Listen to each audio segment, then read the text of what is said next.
ನಾನಾರು ಕಶ್ಯಪ ಬ್ರಹ್ಮನ ಮಗ, ಜಿತಿಗರ್ಭ ಸಂಜಾತ, ಚತುರ್ಮುಖ ಬ್ರಹ್ಮನ ಮೊಮ್ಮಗ. ವಿಧಾತನಿಂದ ವಿಧಿ ಬರಹವನ್ನೇ ಬದಲಾಯಿಸಿ ಮರಣವನ್ನೇ ಮೆಟ್ಟಿ ನಿಂತ ಮಹಾವೀರ. ಅವಿದ್ಯ ಮಕ್ಕಳ ಅಟ್ಟಹಾಸವನ್ನು ಸುಟ್ಟು ಆದಿತ್ಯನ ಅಟ್ಟಹಾಸವನ್ನು ಮಟ್ಟ ಹಾಕಿದ ಸಾಹಸಿ.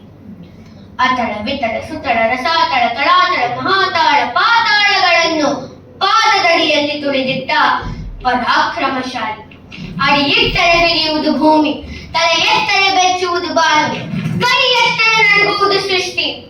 ಚತುರ್ಮುಖನ ಸೃಷ್ಟಿಯೇ ನನ್ನ ಆಜ್ಞೆ ಎಂದು ಪಾಲಿಸುತ್ತಿರುವಾಗ ಎಕ್ಕಚ್ಚಿತ್ತ ನನ್ನ ಮಗ, ನಾ ಹೆತ್ತ ಮಗ, ನನ್ನ ವಂಶವನ್ನೇ ಬೆಳಗಬೇಕಾದ ನನ್ನ ಕುಮಾರ ಇಂದು ನನ್ನ ಆಶಾ ಜ್ಯೋತಿಯಿಂದ ನನಗೆ ನೆಮ್ಮದಿ ಇಲ್ಲ ಎಂದರೆ ಛೇ, ಇದು ಒಂದು ಬದುಕೆ?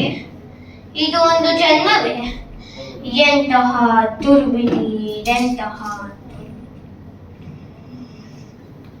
ನಾನೇ ಸರ್ವಶಕ್ತನೆಂದುಕೊಂಡರೆ ಅದಾವ ಶಕ್ತಿ ನನ್ನೆದುರು ನಿಂತು ಕಾಡುತ್ತಿದೆ. ಅದಾವ ಶಕ್ತಿ ಪುತ್ರನನ್ನೇ ಶತ್ರುವನ್ನಾಗಿ ಮಾಡಿದೆ. ಅದಾವ ಶಕ್ತಿ ಅವನಿಗೆ ನನ್ನನ್ನು ನಿಲ್ಲಿಸುವ ಧೈರ್ಯ ತುಂಬಿದೆ.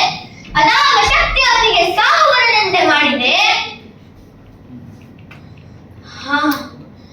ಅವನೇ ಆ ನನ್ನ ಕುಲವೈರಿಯಾದ ಹರಿಯೇ ಇದಕ್ಕೆಲ್ಲ ಕಾರಣ.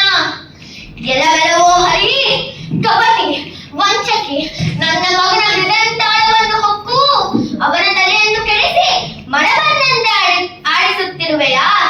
ನಿನಗೆ ಪೌರುಷವಿದ್ದರೆ, ಪರಮ ಪುರುಷೋತ್ತಮನಿ ನೀನಾಗಿದ್ದರೆ, ನನ್ನಂತಹ ನಿಜವಾದ ಗಂಡ ನೀನಾಗಿದ್ದರೆ ಬಾ, ಬಂದು ನನ್ನ ಎದುರು ನಿಲ್ಲು. ನಿನ್ನ